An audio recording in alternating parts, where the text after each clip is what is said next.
এক নম্বরে ঈমান, 2 নম্বরে হিজরত, 3 নম্বরে জিহাদ, 4 নম্বরে আশ্রয় দেওয়া, 5 নম্বরে সাহায্য করা। তাহলে এই 5টা কথার প্রথম নাম্বার কি? বলেন বলেন বলেন কি? ঈমান আমাদের আছে তো? আছে? আসতে বলেন আছে? যদি থাকে, কোন ধরনের ঈমান আছে একটু দেখি। সেটা হলো বিয়েতে কবুল করার সময়, বিয়ে করো নাই কারা? হাত তোলো। মুশকিল ব্যাপার, অনেকেই তো বিয়ে করে নাই। আচ্ছা হোক, তোমাদের জন্য আজ স্পেশাল দোয়া। এখন শোনো, এই বিয়ে যারা করেছেন আপনারা বলেন তো, বিয়েতে কি কবুল করা লাগে না? বিয়েতে কবুল আপনি করছেন, করার পর লাল টুকটুকে শাড়িতে এই সাজুগুজু করা স্ত্রীকে নিয়ে বাড়িতে যাওয়ার পর পরের দিন আপনি স্ত্রীকে বলছেন, বিবিরে, বাবা মা বৃদ্ধ, তাদের খেদমত, কাপড় চোপড় পরিষ্কার, বাড়িঘর পরিষ্কার করতে হবে, ভাত রান্না করতে হবে, এরপরে ওই যে বাড়িতে একটা গাভী আছে এটাকে খাওয়াতে হবে, এই কাজগুলো তোমার। স্ত্রী বলতেছে, গতকালকে যে কবুল করলাম ওই কবুলের মধ্যে তো এগুলা ছিল না, জানলে তো কবুলই করতাম না, ওটা তো ছিল না। এই কথা শুনে স্বামী তো অবাক, বলে কি? বিকেলবেলা স্ত্রী খরচের তালিকা দিচ্ছে, আদা রসুন মরিচ পেঁয়াজ তেল সাবান লবণ হলুদ এগুলো তো আনবাই, আসার সময় লিপস্টিক নিয়ে আসিও। 19টে খরচ লিখে দিয়েছে স্বামীর হাতে, এগুলো আনবা। স্বামী বলতেছে, ভালো কথা, কবুলের সময় এগুলো একটাও ছিল না। এবার বলেন বিয়ে কি থাকবে? কি হবে? প্রথমে হবে মায়ের, তারপরে হবে বিচার, তারপরে হবে তালাক। তো এইটা যদি কবুলের ভিতরে, এই কাজগুলো সব কবুলের ভিতরে ঢুকে থাকে, আপনি আমি যে ঈমান এনেছি, আমানতু বিল্লাহি কামা হুয়া বিআসমাইহি ওয়া সিফাতি ওয়া কাবিলতু জামিয়া আহকামিহি ওয়া আরকানিহি, হুকুম আহকাম সব মানে নিয়ে কবুল করিয়া আল্লাহ যেমন নামে এবং কামে আমরা তার প্রতি ঈমান আনলাম, যেমন তার নাম যেমন তার কাম, বিআসমাইহি ওয়া সিফাতি, যেমন তার নাম যেমন তার গুণ, ওয়াকাবিলতু জামিয়া, কবুল করলাম সব করে আমি মুমিন হইলাম। এই কবুলের মধ্যে রাজনীতি আছে, অর্থনীতি আছে, সমাজনীতি আছে, সংস্কৃতি আছে, ইবাদত বন্দিগি আছে, মিছিল মিটিং আছে, এরপরে আপনি ব্যবসা বাণিজ্য আছে, কৃষি কাজ আছে, সমস্ত কাজগুলো এই কবুলের মধ্যে আছে না নাই? আমাদের দেশের এক শ্রেণীর মানুষ তারা বলল ইসলামে রাজনীতি নাই, বলে না এরকম কথা? তাফসীর করবে তো রাজনীতি কি করে, কি জন্য? আপনি জানেন নিশ্চয়ই নবী করিম সাল্লাল্লাহু আলাইহি সাল্লাম নামাজ পড়েছেন 11 বছর কয়েক মাস। কেন? শৈশব কৈশোরের 17 বছর শরীয়ত আসেনি, নামাজ কায়েম হয়নি, বিধান নাজিল হয়নি, নামাজ তিনি পড়েননি। 17 থেকে 40 বছর 23 বছর তিনি নামাজ পড়েননি। যৌবনের উত্তাল তরঙ্গ, বিধান আসেনি, নবুয়ত পাননি, নামাজ ফরজ হয়নি, পড়েননি। নবুয়ত পেয়েছেন 40 বছরে, আবারও 10 বছর নামাজ পড়েননি, বিধান নাজিল হয়নি। 50 বছর পেরিয়ে গেছে তার জীবন থেকে। মেরাজের রাত্রে 51 বছর কয়েক মাসে নামাজ ফরজ হলো। মিরাজ থেকে এসে তিনি নামাজ শুরু করলেন। জীবনে নামাজ পড়েছেন 11 বছর কয়েক মাস, এর মধ্যে নামাজ কাজা করেছেন 17 ওয়াক্ত। কেন? বিশ্বনবীর নামাজ কাজা কল্পনা করা যায়? কেন? জীবনে 27টা যুদ্ধে অংশগ্রহণ করেছেন, যুদ্ধের ময়দানের নেতৃত্ব দিয়ে দিতে গিয়ে নামাজ কাজা হয়েছে। খন্দকের যুদ্ধের দিনে 4 ওয়াক্ত ফরজ নামাজ কাজা হয়েছে। বিশ্বনবী নামাজের জন্য যেতে ধরেছিলেন। জিবরিল আমিন বলেন, সৈন্যের মোকাবেলা করছেন, যুদ্ধ করতে থাকেন, কত ওয়াক্ত নামাজ কাজা হয় হোক, আল্লাহর দরবারে জবাবদিহি করা লাগবে না। এর দ্বারা কি প্রমাণিত হলো? এর দ্বারা কি প্রমাণিত হলো? নামাজের গুরুত্ব বেশি নাকি জিহাদের ময়দানে জিহাদ করে আল্লাহর কোরআনের সমাজ কায়েম করার গুরুত্ব বেশি? জিহাদের গুরুত্ব না নামাজের গুরুত্ব? বলেন। তাই বলে নামাজ আমরা পড়বো না তা না। মা সালাকাকুম ফি সাকার, তোমাকে সাকারের মধ্যে আনলো কিসে? ক্বালু লাম নাকু মিনাল মুসাল্লিন, আমরা জাহান্নামের আগুনে জ্বলতেছি, কারণ হলো 1 নম্বরে আমরা নামাজ পড়ি নাই। নামাজ না পড়লে জাহান্নামে যাওয়া লাগবে, কিন্তু নবী তরিকা রেখে গেলেন, যদি প্রয়োজন হয়, প্রয়োজনে ফরজ নামাজ কাজা করে লড়াইয়ের ময়দানে লড়াই করে হলেও আল্লাহর জমিনে কোরআনের সমাজ কায়েম করতে হবে। 1 নম্বরে ঈমান। আল্লাহ বলছেন, আল্লাযীনা আমানু ইউকাতিলুনা ফি সাবিলিল্লাহ, যারা ঈমানদার তারা আল্লাহর পথে লড়াই করে, সংগ্রাম করে দিন কায়েমের জন্য। সম্মানিত ভাইরা, এবারে আসেন রোজা। বিশ্বনবী রোজা করেছেন 8 বছর। হিজরত, দ্বিতীয় হিজরিতে হিজরত করে যাওয়ার 2 বছর পরে রোজা ফরজ হয়েছে। এই 8 বছর রোজা করতে গিয়ে রোজা কাজা করেছেন 2 বার। 17ই রমজান বদরের যুদ্ধের দিনে 1 পেয়ালা পানি হাতে নিয়ে সাহাবীদেরকে বললেন, তাকাও, দিনের বেলা জোহরের পরে আসরের আগে পানিগুলো পান করলে রোজা তিনি ছেড়ে দিলেন। পানি পান করে রোজা ছেড়ে দেওয়ার পর সাহাবা আজমাইনদেরকে বললেন, তোমাদের যার কাছে যা খাবার আছে খাও, শরীরে শক্তি সঞ্চার করো, একটু পরে 1000 কাফেরের বিরুদ্ধে ময়দানে নামতে হবে। আজকে রোজা ছেড়ে দিয়ে বীরের মতো যারা যুদ্ধ করবে তারাই আল্লাহর কাছে প্রিয় বান্দায় পরিণত হয়ে যাবে। সাহাবা আজমাইনগণ রোজা ছেড়ে দিলেন, যুদ্ধের ময়দানে নেমে পড়লো সাহাবীরা 1000 কাফের সৈন্যের বিরুদ্ধে। বিশ্বনবীর নেতৃত্বে বদরের প্রান্তরে মুসলিমরা রোজা ছেড়ে দিয়ে বিজয় লাভ করলেন। সুবহানাল্লাহ বলেন। মক্কা বিজয়ের দিনে টুপি খুললেন, রুমাল খুললেন, জুব্বা জামা খুললেন, সেলাই করা কাপড় খুললেন, কাফনের কাপড় পরলেন, নিজে পড়লেন, 10,000 সাহাবীকে পরালেন। মদিনায় মিছিল শুরু করলেন, লাব্বাইক আল্লাহুম্মা লাব্বাইক, লাব্বাইক লা শারীকা লাক লাব্বাইক, ইন্নাল হামদা ওয়ান নি'মাতা লাক ওয়াল মুলক লা শারীকা লাক। এই মিছিল নিয়ে 10,000 সাহাবীকে নিয়ে যাচ্ছেন মক্কায়। মক্কার কাফেরেরা বুঝতে পারলো, সেলাই করা জামা, টুপি, পাঞ্জাবি, রুমাল, জুব্বা খুলে মুসলমানেরা কাফনের কাপড় নিয়ে ময়দানে নেমে পড়েছে, আজকে প্রয়োজনে জীবন দিবে, কিন্তু মক্কা নগরী ছেড়ে দেবে না। কাজী পালিয়ে যাও। কাফেরেরা পালালো। আল্লাহ তাআলা মক্কা মুসলিমদের হাতে দিয়ে দিলেন। 18ই রমজান, সেদিনেও বিশ্বনবী রোজা কাজা করেছিলেন। এখান থেকে কি শিখলাম? রোজা তো করবই, রোজা তো করবই, কিন্তু প্রয়োজন যদি হয় রোজা ছেড়ে দিয়া বদরের মতো ময়দানে বিজয় ছিনিয়ে আনার জন্য, মক্কা বিজয়ের জন্য, প্রয়োজন যদি হয় আল্লাহর জমিনে সাদুল্লাপুর পলাশবাড়ি বিজয়ের জন্য, প্রয়োজন যদি হয় রোজা ছেড়ে দিয়ে হলেও মাঠে নামার তরিকা আমি নবী রেখে গেলাম। কথা বলেন ঠিক না ঠিক? তবু কোরআনের সমাজ কায়েম করতেই হবে। প্রয়োজনে ফরজ রোজাও যদি ছেড়ে দেয়া লাগে প্রয়োজনে দিতে হবে। প্রয়োজনে যদি কাফনের কাপড় পরে মিছিল করতে হয় করতে হবে। আমরা কি জানলাম? আল্লাযীনা আমানু ইউকাতিলুনা ফি সাবিলিল্লাহ, যারাই ঈমানদার তারা লড়াই করে, আল্লাহর পথে সংগ্রাম করে, আল্লাহর পথে।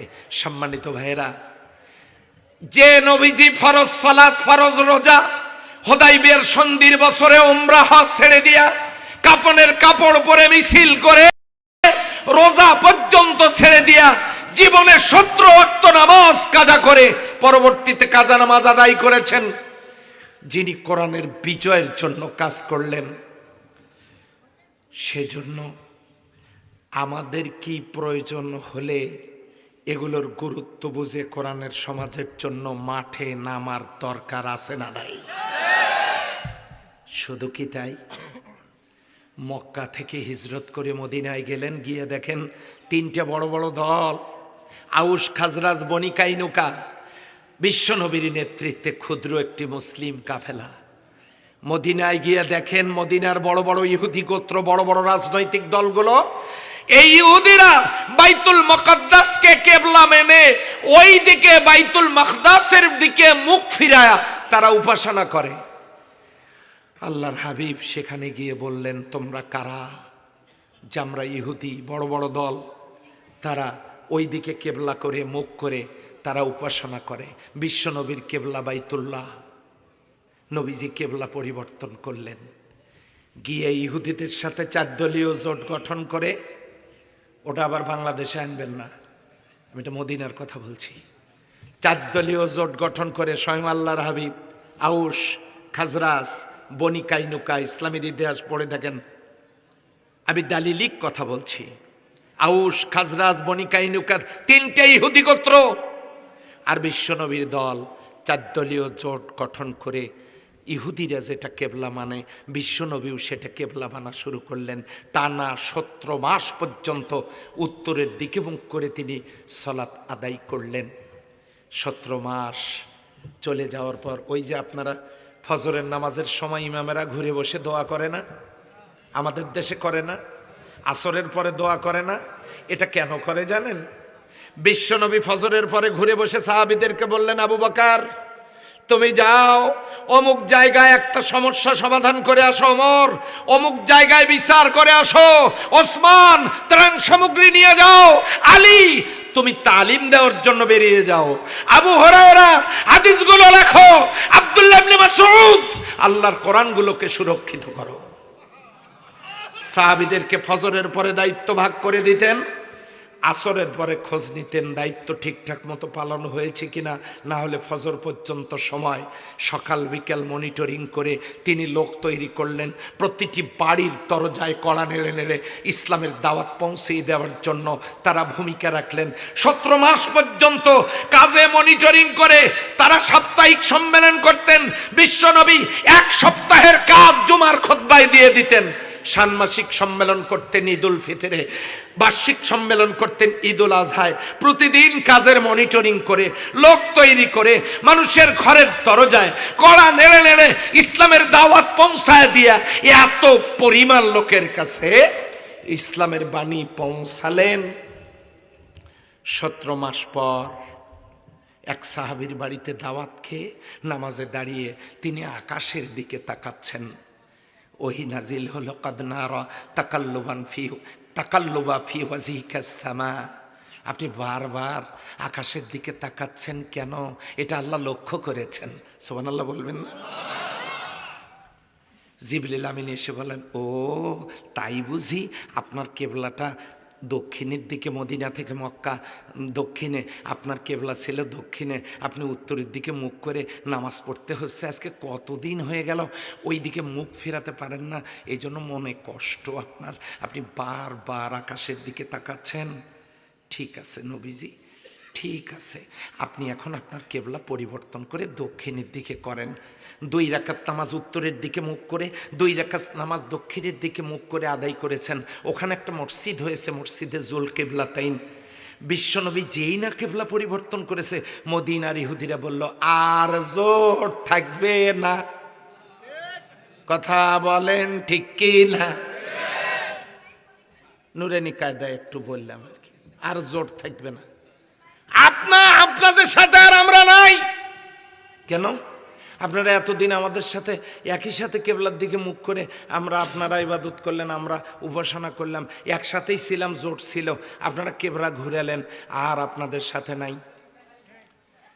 যেই না কেবলা ঘোরানো হলো, সঙ্গে সঙ্গে মদিনার ইহুদিরা চতুর্দিকে অপপ্রচার চালালো। লোকগুলো সুবিধার লোক না।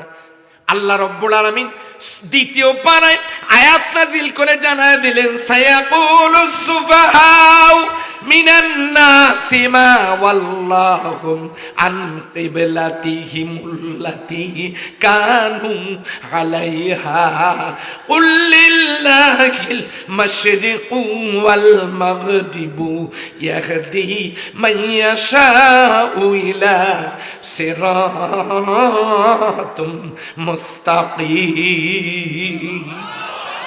সায়াকুলু সুফাহাউ মিনান নাস, মানুষের মধ্যে নির্বোধ লোকেরা বলে মা ওয়াল্লাহু মান কিবলাতিহিমুল্লাতী কানু আলাইহা, এতদিন পর্যন্ত যে কিবলার দিকে তারা মুখ করে নামাজ পড়তো, আজকে কি সে তাদেরকে কিবলা ঘুরে দিল?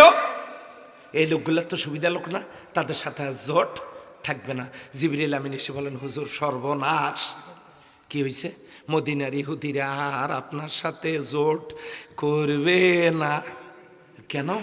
কই যে ওই যে আপনি কেবলা পরিবর্তন করছেন, ওরা একজোট হয়েছে আর আপনার সাথে জোটে থাকবে না। আল্লাহ নবী খানিকটা তটস্থ হলেন, হয়ে তিনি বললেন যে তাহলে এখন কি হবে? জিবরিল আমিন বলেন কিচ্ছু হবে না, কচু হবে। আপনি এই 17 মাসের 10 যত লোকের কাছে দাওয়াত পৌঁছাইছেন, আপনার সংখ্যা, আপনার সাহাবীদের সংখ্যা এত বেশি হয়েছে, মদিনার 14 গোষ্ঠী ইহুদি একজোট হলেও আপনার আর কোনো ক্ষতি করতে পারবে না। এবার আপনারা আস্তে করে, খুব ধীরে, পাশের লোকেও যেন টেন না পায়, আস্তে করে বলেন তো, নবীজি কিবলাটা পর্যন্ত পরিবর্তন করেছিলেন কৌশল হিসাবে কিসের সমাজ কায়েমের জন্য? এদিকের লোকজন দেখতেছে, কাল বিকেলে বলবে মনে হয়। কিসের সমাজ কায়েমের জন্য? যে আল্লাহর হাবিব ফরজ সালাত, ফরজ রোজা, নফল হজ, পোশাক পর্যন্ত চেঞ্জ করে, কাফনের কাপড়, এমনকি কিবলাটা পর্যন্ত পরিবর্তন করে কোরআনের সমাজ কায়েমের জন্য কাজ করেছেন। ওই নবীর উম্মতেরা যদি বলে কোরআনের রাজনীতি নাই, আসলে সেটা কি বলবো, ওটা আর আমি বললাম না। আমার ভাইরা, তাহলে সেই কোরআনের সমাজ কায়েম করার কাজটা যারা করবে তারা হলো মোমেন। এই কাজটা কি করতে আপনারা রাজি আছেন? করবে কারা? করবে কারা? থামেন। হাত কয়টা? এটা কোন হাত? এটা কোন হাত? বাম হাত। পৃথিবীতে দলও দুই প্রকার, একটা ডাইনপন্থী, একটা বামপন্থী। বামপন্থী কারা? আল্লাহ এবং রাসূলের বিধি বিধান মতো পরিচালিত নয় যারা, দলের নাম যাই হোক, তরমুজ পার্টি, ভাঙ্গি পার্টি, তাল পার্টি, বেল পার্টি, যে নামই হোক, আমি নাম বলবো না, আমি রাজনৈতিক বক্তব্য দেওয়ার জন্য আসি নাই, ওটা দেবেন বক্তব্য নেতারা, আমি হুজুর মানুষ, আমি আর কি বুঝি। তো এই জন্য যে দলগুলো কোরআন হাদিস স্বীকৃত নয়, যে দলগুলো আল্লাহর হুকুম রাসূলের তরিকা মোতাবেক পরিচালিত নয়, সমস্ত রাজনৈতিক দলগুলো, ওই দলের নেতারা যদি মুসলমানও হয়, ওই দলগুলোই হলো বামপন্থী। এবারে থাকলো ডাইনপন্থী। তারা কারা? আমাদের মধ্যে এমন এক দল আছে যারা ইসলামটাকে ঢুকাই দিয়েছে নামাজের ভিতরে। যে সেটা কেমন? হাত কোথায় বাঁধবো, পা কতটুকু ফাঁক করব, ফরজ সালাতের পরে দোয়া করব কি করব না, আমিন জোরে হবে না আস্তে হবে, দলিন বলবো না জল্লিন বলবো। দুনিয়াতে মদ, জুয়া, হাউজি, লটারি, পাপাচার, অনাচার, জুলুম, নির্যাতন, দুর্নীতি সব চলছে, এগুলো নিয়ে কোনো কথা নাই। শুধু নামাজের ভিতরে হাত কোথায় বাঁধবো। আচ্ছা, এই যে হাত বাঁধা নিয়ে গন্ডগোল করেন, যার হাত নাই তার কি নামাজ হবে না? গোটা ইসলাম ঢুকাই দিয়েছে নামাজের ভিতরে, আর একদল গোটা ইসলামকে ঢুকাই দিয়েছে খানকার ভিতরে, আর একদল গোটা ইসলামকে ঢুকাই দিয়েছে মসজিদের ভিতরে, আর একদল গোটা ইসলামকে ঢুকাই দিয়েছে মাজারে, আর একদল গোটা ইসলামকে ঢুকাই দিয়েছে পোশাকের ভিতরে, পোশাকের ভিতরে, জুব্বা জামার ভিতরে। আমি এগুলোকে একটাকেও অস্বীকার করছি না। নামাজের দরকার, মসজিদের দরকার, মাজারের দরকার, খানকার দরকার, পোশাকের দরকার। কিন্তু আমি নুরুল আমিন কোথায়? আমার হাত দুটো যদি কেটে একখানে ফেলানো হয়, আমার কল্লাটা কেটে যদি আরেকখানে ফেলানো হয়, আমার পা দুইটা যদি আরেকখানে ফেলানো হয়, বডিটা যদি আরেকখানে ফেলানো হয়, আমার কোনো অস্তিত্ব নাই। আবার এগুলো যদি সব একখানে করে জড়ো করে একখানে করা হয়, তাহলে আমি নুরুল আমিন হয়ে যাব, অস্তিত্ব ফিরে আসবে। ওগুলো সহই ইসলাম। কেউ মাজার নিয়ে ব্যস্ত থাকলেন, কেউ পোশাক নিয়ে ব্যস্ত থাকলেন, কেউ আপনি মসজিদ নিয়ে ব্যস্ত থাকলেন, কেউ নামাজ নিয়ে ব্যস্ত থাকলেন, কেউ বা খানকা নিয়ে ব্যস্ত থাকলেন, কেউ ওরস নিয়ে ব্যস্ত থাকলেন। তাহলে এই ডানপন্থী লোকগুলোর মধ্যে তো পরিপূর্ণ ইসলাম, আল্লাহর জমিনে আল্লাহর দ্বীন কায়েমের কর্মসূচি। নামাজ এই ইসলামের শরীরের একটা অংশ, রোজা একটা অংশ, হজ একটা অংশ, যাকাত একটা অংশ, পোশাক একটা অংশ, তারপরে আপনার জিকির আজকার একটা অংশ। এরপরে এমনি করে করে ওগুলো শরীরের অঙ্গ প্রত্যঙ্গ। এখন পূর্ণাঙ্গ ইসলাম জমিনে কায়েম হলে ওগুলো এমনিতেই কায়েম হবে। অথচ সেই ইসলাম কায়েম করার মতো ডানপন্থী লোকগুলোর মাঝেও তেমন কোনো দল পাওয়া যাচ্ছে না, একটা দল ছাড়া। কথা বলেন ঠিক কিনা? যারা পরিপূর্ণ ইসলাম কায়েম করতে চায় তারা ছাড়া অন্য কাউকে পাওয়া যাচ্ছে না। এই জন্য আমাদেরকে বুঝতে হবে যে ইসলাম কায়েম হলে আমরা ওগুলো সব করতে পারবো। সেই ইসলামটা কায়েম করতে হবে দুর্নীতিমুক্ত সমাজ গড়ার জন্য, সুখী সমৃদ্ধশালী বাংলাদেশ গড়ার জন্য।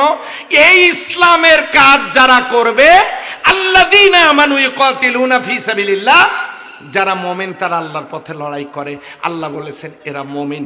এখানে বলা হচ্ছে ওয়াল্লাযীনা আমানু। শেষ করে দেব নাকি? দেখি কয়টা বাজে। আচ্ছা ঠিক আছে, আরো কিছুক্ষণ আছি। ওয়াল্লাযীনা আমানু 2 নম্বরে যারা হিজরত করছে। হিজরত এখন আর নাই। মাঝখানে অবশ্য আপনাদের হিজরত ছিল, নিজের বাড়ি ছাড়িয়ে অন্যখানে থাকা লাগে, স্যালো মেশিনের ঘরে ছিল না। আমি বীরের মতো পালায়া ছিলাম বহুদিন পর্যন্ত। হ্যাঁ, বীরের মতো পালায়া ছিলাম। এই যে অন্যখানে যাওয়া, এখন আর হিজরত নাই। এখন কি? এখন হলো আল্লাহ রাব্বুল আলামিনের বান্দারা ভালো করে কান লাগান, আইয়ুহাজিরা মা হারামাল্লাহ। এখন হিজরত হলো আল্লাহ যা হারাম করেছেন তা থেকে বিরত থাকা। যারা ঈমান এনেছে ওয়াহাজারু, হিজরত করেছে, হারাম থেকে বিরত থেকেছে, ওয়াজাহাদু, আর যারা জিহাদ করেছে। হুজুর জিহাদ কেমনে করে হুজুর? এই দুনিয়াতে সব জিহাদ করে টিকে আছে। জিহাদটা কি? জিহাদ শব্দের শাব্দিক অর্থ নড়াচড়া করা, চেষ্টা সাধনা করা, প্রাণান্তকর প্রচেষ্টা চালানো। দেখেন আমার শরীরে জিহাদ কীরকম। হাতের এই আঙ্গুলটা যদি শরীর থেকে কেটে পড়ে যায়, 2 মাস মানে 2 ঘন্টা পরেই শুকনা এবং পচন শুরু হয়ে যাবে। যাবে না? যাবে না? পচন শক্তির সাথে জিহাদ করে শরীরে টিকে আছে, তাই পচে না। গাছের পাতা টেনে ছিঁড়ে ফেলেন, 2 ঘন্টা পর শুকানো শুরু হয়ে যাবে। গাছে আছে জন্য শুকায় না। মাধ্যাকর্ষণ শক্তির সাথে জিহাদ করে বিমান উঠতেছে, স্টার্ট বন্ধ করুক আর থাকতে পারবে না, টেনে নিচে নামাবে। পরীক্ষা আছে বলেই ঘুমের সাথে জিহাদ করে ছাত্ররা পড়তেছে, ঘুমের সাথে জিহাদ করে তারা পড়ছে। শরীর খারাপ, আরাম বিশ্রামের সাথে জিহাদ করে জমিনে কাজ করছে কৃষকেরা। শরীরে জ্বর, গায়ে জ্বর নিয়ে দোকানদারি করতেছে ব্যবসায়ীরা। এই জ্বরের সাথে জিহাদ করে এই সমাজে যখন আওয়ামী লীগ প্রতিষ্ঠিত হয়েছে, তাদেরকে চেষ্টা করে বহু রক্তের বিনিময়ে প্রতিষ্ঠা করতে হয়েছে। অন্য দলগুলো প্রতিষ্ঠিত হয়েছে, বিএনপি প্রতিষ্ঠিত করার জন্য তাদের চেষ্টা সাধনা দরকার ছিল না? জাতীয় পার্টি প্রতিষ্ঠা করার জন্য তাদের চেষ্টা সাধনার দরকার ছিল না?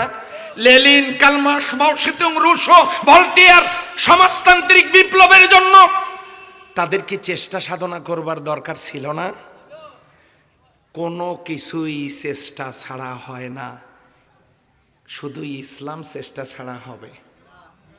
কথা বলে না? হবে? এইটার নাম হলো জিহাদ। চেষ্টা করা, প্রাণান্তকর প্রচেষ্টা চালানো, সেটা কিরকম? এই ছেলে, এই যে উঠলেন কেন আপনি? কি সমস্যাটা কি বলেন? বসেন বসেন। আশ্চর্য ব্যাপার তো, কেউ উঠলেই বুঝবেন উনি ওই তরিকের লোক। খেয়াল রাখেন, আমি শেষ করে দিচ্ছি আর মাত্র 17 মিনিট। চিন্তা করেন না, এত টেনশন করেন না, দেখেন আমি আগাচ্ছি। দোলনায় সন্তান, বাঘ এসে পা কামড়ে ধরেছে, মা এসে হাত টানতেছে, বাঘে পা টানতেছে। মা তো জানে এই বাঘ আমাকেও শেষ করতে পারে, কথা ঠিক কিনা? তারপরেও নিজের জীবন বাজি রেখে সন্তান রক্ষার জন্য যে চেষ্টা, এর নাম প্রাণান্তকর প্রচেষ্টা চালানো। আমাদেরকেও জীবন বাজি রেখে আল্লাহর জমিনে আল্লাহর দ্বীন কায়েমের জন্য চেষ্টা করতে হবে, এর নাম প্রাণান্তকর চেষ্টা চালানো। আমরা কি সেই চেষ্টা করতে রাজি আছি? আলহামদুলিল্লাহ, এটার নাম জিহাদ। ওয়াল্লাযীনা আমানু ওয়া হাজারু ওয়া জাহাদু, যারা জিহাদ করেছে। জিহাদ যদি আপনি না করেন, আল্লাহর দ্বীন কায়েমের চেষ্টা যদি আপনি না করেন, শুধু হবেটা কি? তালেব ভাই আছেন? হ্যাঁ, হবেটা কি শুধু সেটা শোনেন। মান মাতা ওয়া লাম ইয়াগজু ওয়া লাম ইউহাদ্দিস নাফসাহু বিহি মাতা আলা শুবাতি মিনান নিফাক। যে লোকটা মরে গেল অথচ আল্লাহর জমিনে আল্লাহর দ্বীন কায়েমের আন্দোলন করে নাই, মনে প্রাণে চায়ও নাই, লোকটার মৃত্যু হবে মুনাফিকের মৃত্যু। সহিহ মুসলিম 1271 নম্বর হাদিস, লোকটার মৃত্যু হবে মুনাফিকের মৃত্যু। আমাদের মৃত্যু মুনাফিকের মৃত্যু হোক, এটা কি আমরা চাই? চাই। তাহলে এই কাজটা আমাদের করার দরকার আছে না নাই?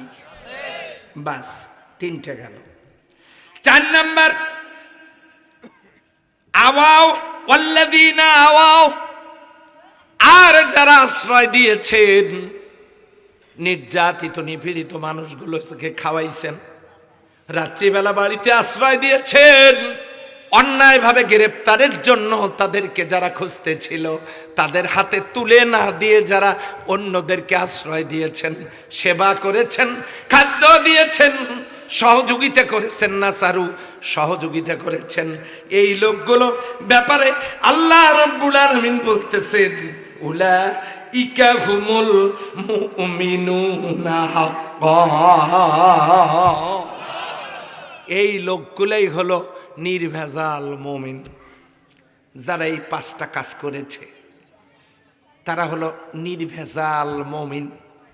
এই নির্ভেজাল মুমিনেরা, তাদের ব্যাপারে আল্লাহ রাব্বুল আলামিন বলেন লাহুম মাগফিরাতুন ওয়া রিজকুন কারীম। লাহুম, তাদের জন্য, মাগফিরাতুন আছে হলো ক্ষমা। কি আছে? মাগফিরাত আছে, ক্ষমা আছে, আল্লাহ মাফ করে দেবেন। কেউ যদি আল্লাহর জমিনে আল্লাহর দ্বীন কায়েম করার জন্য শুধুমাত্র মাঠে নামে, আল্লাহ রাব্বুল আলামিন বলেন ওহুয়াল আজিজ, আমি মহাপরাক্রমশালী।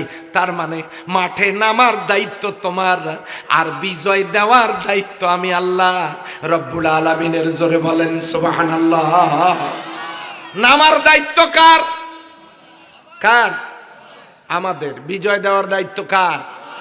আল্লাহ। শুধু নামেন, বিজয় দেবেন আল্লাহ। আর কি?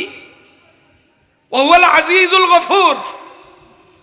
দ্বিতীয়টা হলো ক্ষমা, ক্ষমাশীল।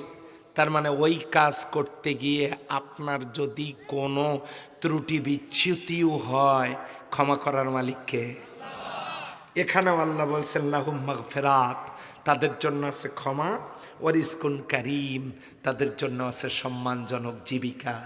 সম্মানিত ভাইরা, মরতেই হবে যখন ইমানের মরণ দিও আমাকে। আমরা তো মরবই। আজকে বাড়িতে যাই, যাওয়ার পর আমরা ঘরের জানালা দরজা বন্ধ করে দিব, দিয়ে ড্রেসিং টেবিলের সামনে দাঁড়াবো, অথবা আয়নাটা সামনে নিব, নিয়ে আমরা একটু দেখব নিজেকে। দেখি কি বলবো জানেন? এই তুমি কি জানো আজকে রাত্রে যদি তুমি মারা যাও, ফজরের আগেই তোমাকে বেডের উপর থেকে নিচে নামানো হবে। তুমি জানো কালকে সকালবেলা বড়ই পাতা নিম পাতা দিয়ে পানি গরম করে তোমাকে গোসল দিয়া কাফন পরায়া জানাজা শেষে তোমাকে কবরে রাখা হবে। তুমি কি জানো ওই কবর কি? এটা হচ্ছে একটা পোকামাকড়ের ঘর, যেখানে তোমার সাথে কেউ যাবে না। 9 দিন পরে তোমার মাথার চুলগুলো খুলে খুলে পড়বে। 9 থেকে 18 দিনের মধ্যে পেটটা ফেটে যাবে, হাড়ের উপর থেকে গোশতগুলো খুলে খুলে পড়বে, নখগুলো খুলে খুলে পড়বে। তুমি সেখানে পড়ে থাকবে পোকামাকড়ের ঘরে। একটা বিছানা নেই, একটা বালিশ নেই, তোমার প্রিয়জনেরা কেউ তোমার সাথে যাবে না। তুমি জানো সেই ঘরটা কেমন? সেখান থেকে আর কোনো দিন তুমি ফিরে আসতে পারবে না। আর যার কাছে যাচ্ছ তার কাছে সব কিছুর জন্য হিসাব দিতে হবে। এই কথাটা বলার পর আস্তে করে ঘরের বাল্বটা অফ করে দিয়া ঘরটাকে অন্ধকার করে নিয়ে এবার আপনি শুয়ে পড়ুন। পড়ে ভাবুন আপনি কবরে আছেন। আপনি কবরে আছেন, আপনার খেলার সাথীরা খেলছে, বন্ধু বান্ধবেরা যার যার কাজ করছে, চাকরিজীবীরা চাকরি করছে, ব্যবসায়ীরা ব্যবসা করছে, কৃষিজীবীরা কৃষিকাজ করছে, গাড়ি ঘোড়া চলছে, অফিস আদালত চলছে, প্রিয়তমা স্ত্রী রান্না করছে খাচ্ছে, প্রিয়তম স্বামী সে হাট বাজার করছে, নতুন বিয়ে করছে, সন্তানেরা যার যার কাজ করছে। আপনি পড়ে আছেন কবরে। শিওর থেকে মাথার দিক থেকে আপনার নিজের টাকায় কেনা ঘড়িটা হাতে নিয়ে দেখুন আপনি মরে গেছেন মনে মনে। অথচ আপনার শোক পালন করার জন্য আপনার নিজের টাকায় কেনা ঘড়িটা পর্যন্ত একটা মিনিট আপনার জন্য শোক পালন করেনি, সে থেমে থাকেনি। গোটা পৃথিবীর মানুষগুলো 1 মিনিটের জন্য কেউ স্তব্ধ হয়নি। আপনার ইন্তেকালের কারণে আপনার প্রিয়তমা স্ত্রী খানা পিনা বন্ধ করে দেয় নাই। আপনার স্বামী স্ত্রীর শোকে তিনি খানা পিনা বন্ধ করে দেন নাই। সব চলছে, আপনি নাই। এই যদি হয় দুনিয়া, যে পৃথিবীর কাছে আপনার সামান্য পরিমাণ মূল্য নেই, আপনার নিজের টাকার কেনা ঘড়ি 1 মিনিট আপনার জন্য শোক পালন করতে পারল না, তাহলে কার জন্য আপনি আজান হলে মসজিদে যেতে পারেন না? আপনি কার জন্য সুদ ছেড়ে দিতে পারেন না? আপনি কার জন্য অন্যায়ভাবে অবৈধ অর্থ দ্বারা সম্পদ অর্জন করছেন? আপনি কার জন্য কোরআনের সমাজ কায়েমের জন্য আপনি কাজ করতে পারেন না? আপনি কার জন্য ইসলামী আন্দোলন করতে পারেন না? একা চলে যাব সেই কবরে, কেউ আমার সঙ্গী সাথী হবে না। অথচ আমরা দেখেন কি রকম মানুষ। আল্লাহর জমিনে কোরআনের সমাজ নাই, আর আমরা অন্য দলের মিছিল করি সিঙ্গারা মার্কা কর্মী হয়ে। আমরা একটা বিস্কিটের লোভে, আমরা একটা চার লোভে একটু খোঁজও নিলাম না লোকটা নামাজি কিনা, আল্লাহর দিন মানে কিনা, কোরআনের সমাজ প্রতিষ্ঠিত করতে চায় কিনা, তার কোনো খোঁজ আমরা নিলাম না। অথচ সূরা নিসার 85 নম্বরে আয়াতে আল্লাহ বলেছেন, ওমান ইয়াশফা শাফাআতান হাসানাতান, যে ব্যক্তি ভালো কোনো লোকের ব্যাপারে সুপারিশ করবে, মতামত দেবে, রায় দেবে, সিল মারবে, ভোট দেবে, মান ইয়াশফা শাফাআতান হাসানাতান, যদি কোনো ভালো লোকের ব্যাপারে সুপারিশ করে, মতামত দেয়, রায় দেয়, সিল মারে, ভোট দেয়, ইয়াকুন লাহু নাসিবুম মিনহা, ওই লোকটা যত ভালো কাজ করবে সম পরিমাণ সওয়াব আল্লাহ ভোটদানকারীর আমলনামায় দান করবেন। ওমান ইয়াশফা শাফাআতান সাইয়্যা, যদি কোনো খারাপ মানুষকে সে রায় দেয়, ভোট দেয়, সিল মারে, মতামত দেয়, সুপারিশ করে, ওই লোকটা নির্বাচিত হওয়ার পর যত পাপের কাজ করবে এই পাপের অংশ কিফলুম মিনহা, এর পাপের অংশ ভোটদানকারীর আমল নামায় চলে যাবে। আপনি একটা সিঙ্গাড়া মার্কা কর্মী হয়ে সিঙ্গাড়া খেয়ে, চা খেয়ে, বিস্কিট খেয়ে একজন অসৎ লোকের পিছনে আপনি ছুটবেন, লোকটা নির্বাচিত হয়ে যত অন্যায় হবে হাসরের ময়দানে দেখতে পাবেন বিশাল বড় বড় পাপের বোঝা আপনার সামনে। আপনি তখন বলবেন এত পাপ তো আমি করি নাই, এগুলো আসলো কেমনে? ফেরেশতারা বলবে তুমি এমন এক লোককে গদিতে বসাই দিয়ে আসছো, সে যত পাপ করেছে অংশ তুমিও পেয়েছো। সম্মানিত ভাইরা, আপনার কাছে খাবার নাই, আপনি রোজা থাকবেন, কিন্তু দুর্নীতিবাজদের সিঙ্গাড়া, চা, বিস্কিট আমরা খাবো না, এরকম সিদ্ধান্ত কি নেওয়া যায় না? যায় না? যাবে? সম্মানিত ভাইরা, পরনে কাপড় নাই, ছেঁড়া কাপড় পরবেন, কিন্তু কারো কাপড় নিয়ে আপনি নিজেকে বিক্রয় করে দিয়েন না। কেন? আল্লাহর দরবারে আমাদের সবাইকে জবাব দিতে হবে, চলে যেতে হবে ওই অন্ধকার গহীন কবরে। আমাদের নেক আমল সংগ্রহ করার দরকার। বলেন তো ভাইরা, আছে না নাই? যদি থাকে তাহলে আমাদেরকে ফিরে আসতে হবে কোরআনের পথে। বলেন তো ঠিক কিনা? পলাশবাড়ি বাস স্ট্যান্ডে দাঁড়িয়ে আছেন রংপুরে যাওয়ার আশায়, কিন্তু গাড়িতে চড়েছেন বগুড়ার, গাড়ি যাচ্ছে দক্ষিণে, উঠে পড়েছেন রংপুরে যাওয়ার আশায়, সিটত বসিয়া দোয়া করতেছেন আল্লাহ সহি সালামত রংপুরে পৌঁছায়া দিও। এই গাড়ি কি রংপুরে যাবে? যাচ্ছে কোথায়? দোয়া করতেছেন কিসের? বগুড়াগামী গাড়িতে চড়ে রংপুরের দোয়া করলে যেমন কবুল হয় না, ঠিক তেমনি জান্নাতে যাওয়ার গাড়ি বাদ দিয়া মানুষের তৈরি করা দল করে জান্নাতে যাওয়ার স্বপ্নও পূরণ হয় না। আসুন কোরআনের পথে সবাই মিলে কোরআনের সমাজ কায়েম করি, আর ওই 5টা কাজ করি, করে নিজের আমলে জিন্দিগিটাকে সুন্দর করি।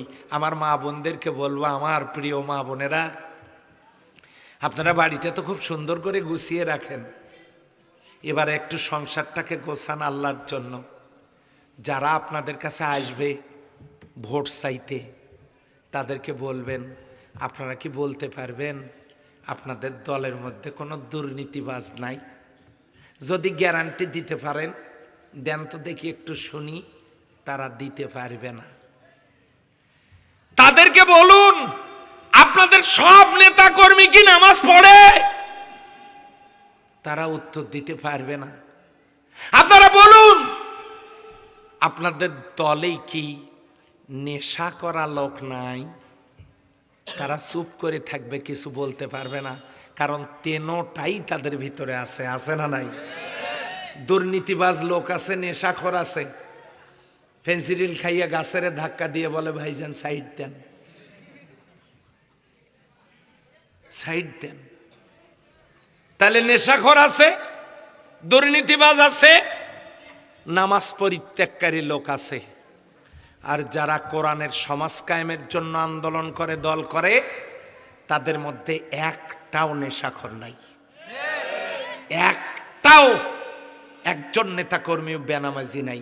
সারা বাংলাদেশে এত মামলা হয়েছে, তাদের বিরুদ্ধে কোনো দুর্নীতির মামলা একজন নেতা কর্মীর নামেও হয় নাই।